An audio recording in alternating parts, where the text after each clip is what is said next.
Hello my dear friends, hi, मैं सैयद साद आप सबको वेलकम करता हूं on my YouTube channel Roshi study. हम डिस्कस कर रहे हैं क्लास 9 की फिजिक्स का first chapter motion.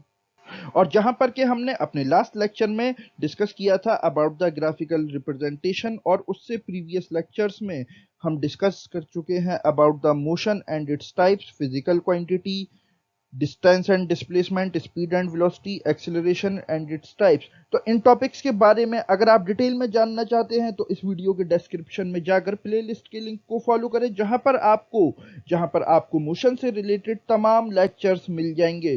So now इस लेक्चर में हम स्टार्ट करने वाले हैं अबाउट द सर्कुलर मोशन, जहां पर के हम सर्कुलर मोशन में डिस्कस करेंगे speed, velocity, acceleration and force के बारे में इन डिटेल। तो ये लेक्चर आपके स्कूल एग्जाम्स के साथ साथ एएमयू और जामिया मिलिया के 11th और डिप्लोमा इंजीनियरिंग के एंट्रेंस एग्जाम के लिए काफ़ी इंपॉर्टेंट होने वाला है। तो ये लेक्चर अगर आपको अच्छा लगे तो इस वीडियो को लाइक करें, शेयर करें, कमेंट करें, और इसी तरह के इंफॉर्मेटिव कंटेंट के लिए सब्सक्राइब करें to our YouTube channel. But हमेशा की तरह लेक्चर स्टार्ट करने से पहले आप लोगों के लिए एक क्वेश्चन, और इस सवाल का जवाब आप इजीली दे सकते हैं अगर आपने मेरा प्रीवियस लेक्चर देख रखा हो। और सवाल है कि अगर अगर वेलोसिटी टाइम ग्राफ है, और वेलोसिटी टाइम ग्राफ का जो रिलेशनशिप है वो क्या शो करता है, एक्सेलरेशन। तो जो वेलोसिटी टाइम ग्राफ है अगर वो ज्यादा इंक्लाइंड है टुवर्ड्स द वाई एक्सिस, तो इन चारों में से कौन सा स्टेटमेंट करेक्ट होने वाला है? कमेंट सेक्शन आपका है, इसका राइट आंसर वहां पर लिखो। हमेशा की तरह इसका सही आंसर मैं आपको बताऊंगा इस लेक्चर के लास्ट में। तो चलिए हम स्टार्ट करते हैं आज का अपना topic. So stay with us because there is a lot to know, a lot to discuss. So let's start circular motion. Then what is circular motion? तो देखो, जब हम सर्कुलर मोशन के बारे में बात करते हैं तो ये एक ऐसा मूवमेंट है जहां पर के कोई भी बॉडी या कोई भी ऑब्जेक्ट जब वो किसी भी सर्किल के सरकमफ्रेंस यानी उसकी बाउंड्री पे मूव करता है तो बेसिकली उस टाइम पर वो एक सर्कुलर पाथ को फॉलो कर रहा होता है। तो जब वो एक सर्कुलर पाथ को फॉलो कर रहा होता है कोई भी बॉडी, कोई भी ऑब्जेक्ट, तो हम ये बोलते हैं कि वो बॉडी या वो ऑब्जेक्ट इस टाइम सर्कुलर मोशन कवर कर रहा है। जैसा कि आप इस फिगर में देख सकते हैं कि ये जो ऑब्जेक्ट है ये एक सर्कुलर पाथ के अराउंड मूव कर रहा है, तो इसका जो मोशन होगा ये होगा सर्कुलर मोशन। अच्छा, सर्कुलर मोशन के हमें बहुत सारे एग्जाम्पल्स देखने को मिलते हैं अपनी डे टू डे लाइफ में, जैसे कि मूवमेंट ऑफ क्लॉक। क्लॉक किस तरह का मोशन कवर करती है? Circular motion. देन क्लॉक के अलावा फैन,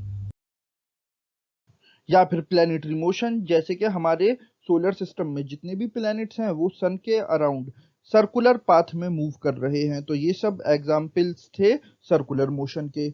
नाउ अब हम डिस्कस करने वाले हैं सर्कुलर मोशन के अंदर speed, velocity, force and acceleration के बारे में, जिसमें कि सबसे पहले के हम डिस्कस करने वाले हैं स्पीड एंड वेलोसिटी के बारे में। देन उसके बाद हम डिस्कस करेंगे फोर्स एंड एक्सीलरेशन के बारे में। So let's start with speed.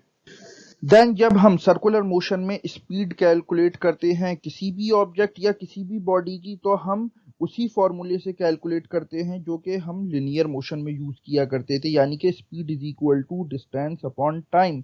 But यहाँ पर थोड़ा सा डिफरेंस जो हमें देखने को मिलता है वो क्या, कि यहाँ पर जो डिस्टेंस है वो basically circumference of the circle है, यानी कि सर्किल की boundary.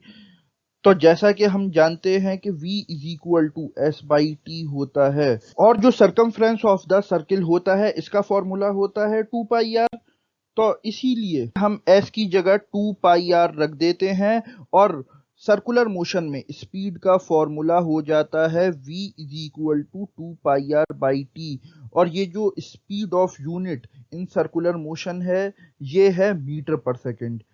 Then second important quantity है वेलोसिटी। जब हम सर्कुलर मोशन में वेलोसिटी की बात करते हैं तो सर्कुलर मोशन में स्पीड तो यूनिफॉर्म रहती है, बट जो वेलोसिटी होती है ये चेंज होती रहती है, बिकॉज जो ऑब्जेक्ट है, जो बॉडी है, उसकी डायरेक्शन मूवमेंट के टाइम होती है टेंजेंशियल। जैसा कि आप इस फिगर में देख सकते हैं ये जो येलो लाइन है ये बेसिकली रिप्रेजेंट कर रही है टेंजेंट को। तो आप देख रहे हैं कि जब ऑब्जेक्ट मूव कर रहा है तो हर पॉइंट पर ये जो डायरेक्शन है ये चेंज होती जा रही है। तो जो वेलोसिटी है वो वेक्टर क्वांटिटी है, बिकॉज वेलोसिटी डिपेंड करती है ऑन मैग्नीट्यूड एंड डायरेक्शन। अगर दोनों में से कोई भी एक चीज यहाँ पर चेंज होती हुई दिखाई देगी तो वेलोसिटी को हम क्या बोलेंगे कि वेलोसिटी चेंज हो रही है, और rate of change of velocity को हम क्या बोलते हैं, एक्सिलरेशन। तो इसी वजह से जो सर्कुलर मोशन है उसे हम एक्सिलरेटेड मोशन या यूनिफॉर्मली एक्सिलरेटेड मोशन भी बोलते हैं, due to the change in velocity with time. Then second last physical quantity circular motion के अंदर है फोर्स। सर्कुलर मोशन के अंदर दो टाइप्स के फोर्सेस होते हैं और इनके नाम है centripetal force and centrifugal force, जिसमें कि सबसे पहले हम डिस्कस करेंगे सेंट्रीपिटल फोर्स के बारे में। नाउ जब हम सेंट्रीपिटल फोर्स के बारे में बात कर रहे हैं तो जब कभी भी कोई भी ऑब्जेक्ट या कोई भी बॉडी सर्कुलर मोशन में होती है तो वो एक फोर्स एक्सपीरियंस करती है जिसका के डायरेक्शन होता है towards the centre of curvature of the circle.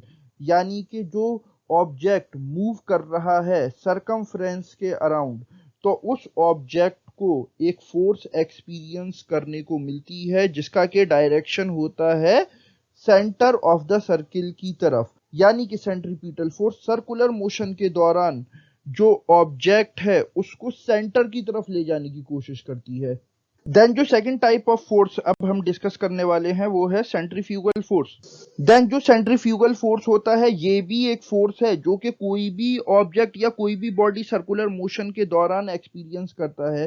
तो जो इससे पहले वाला सेंट्रीपिटल फोर्स हमने डिस्कस किया था, तो सेंट्रीपिटल फोर्स बेसिकली वो फोर्स था जब कभी भी कोई भी ऑब्जेक्ट सर्कुलर मोशन के दौरान सेंटर की तरफ एक फोर्स एक्सपीरियंस करता है तो उसको हम सेंट्रीपिटल फोर्स बोलते थे। बट जो सेंट्रीफ्यूगल फोर्स होता है ये सेंट्रीपिटल फोर्स का ठीक उल्टा होता है। इसमें कोई भी बॉडी या कोई भी ऑब्जेक्ट जो फोर्स एक्सपीरियंस करता है, जो फोर्स वो फील करता है, वो बेसिकली कर्व पाथ से उसको आउटवर्ड डायरेक्शन में ले जाने के लिए होता है। जैसा कि आप इस फिगर में देख सकते हैं, जो मैंने येलो कलर से फोर्स को मार्क कर रखा है ये है सेंट्रीफ्यूगल फोर्स, और ये ऑब्जेक्ट को सेंटर से दूर ले जाने की कोशिश कर रहा है। और जो फोर्स किसी भी बॉडी को सेंटर ऑफ द सर्किल से दूर ले जाए उसे हम बोलते हैं सेंट्रीफ्यूगल फोर्स।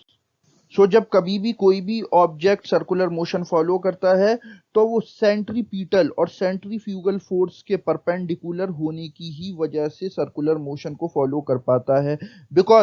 बिकॉज अगर इसमें से किसी भी फोर्स का मैग्नीट्यूड हाई हो जाएगा तो जो ऑब्जेक्ट है या तो वो लिनियर पाथ फॉलो करेगा या फिर वो इलिप्टिकल पाथ फॉलो करेगा। जाहिर सी बात है, अगर सेंट्रीपिटल फोर्स ज्यादा बढ़ जाएगा तो जो ऑब्जेक्ट है वो पूरी तरीके से सेंटर की तरफ चला जाएगा और वहां पर जाकर वो रुक जाएगा। And on the other side अगर सेंट्रीफ्यूगल फोर्स बढ़ता है तो वो ऑब्जेक्ट या तो फिर इलिप्टिकल पाथ फॉलो करेगा या फिर लिनियर पाथ फॉलो करेगा। सो आई होप ये दोनों फोर्सेस आपको बहुत अच्छे तरीके से समझ में आ गए होंगे। देन नेक्स्ट एंड लास्ट है acceleration in circular motion.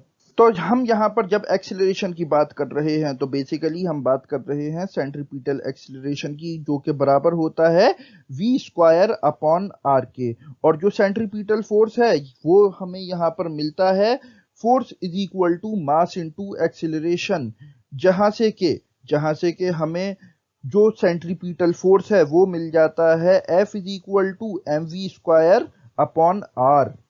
So this is the whole analysis of this lecture. The next lecture में हम डिस्कस करने वाले हैं about the angular displacement, angular velocity and angular acceleration.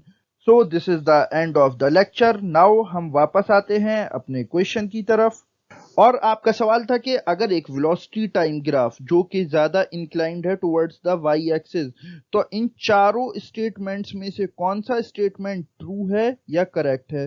तो इसके लिए पहला ऑप्शन था the magnitude of acceleration is low, यानी कि अगर velocity time graph y axis की तरफ ज्यादा इंक्लाइंड है तो वहां पर एक्सिलरेशन का जो मैग्नीट्यूड है वो हमें लो मिलेगा, यानी एक्सिलरेशन लो मिलेगा। या फिर second, the magnitude of acceleration is high, acceleration का मैग्नीट्यूड हमें हाई मिलेगा। The acceleration will be zero, या फिर एक्सेलरेशन जीरो मिलेगा, या d none of the above. इसका राइट आंसर है b, the magnitude of acceleration is high. अगर इसके बारे में आप और डिटेल में जानना चाहते हैं तो इस वीडियो के डिस्क्रिप्शन में दिए गए प्लेलिस्ट के लिंक में ग्राफिकल रिप्रेजेंटेशन के लेक्चर को फॉलो करें, जो कि मैंने प्रीवियस वीडियो में बहुत डिटेल में डिस्कवर किया था। So this is the end of the video. अगर ये लेक्चर आपको अच्छा लगे तो इस वीडियो को लाइक करें, शेयर करें, कमेंट करें और इसी तरह के इंफॉर्मेटिव कंटेंट के लिए सब्सक्राइब करें to our YouTube channel. Now I am Syed Saad signing off. Okay, bye.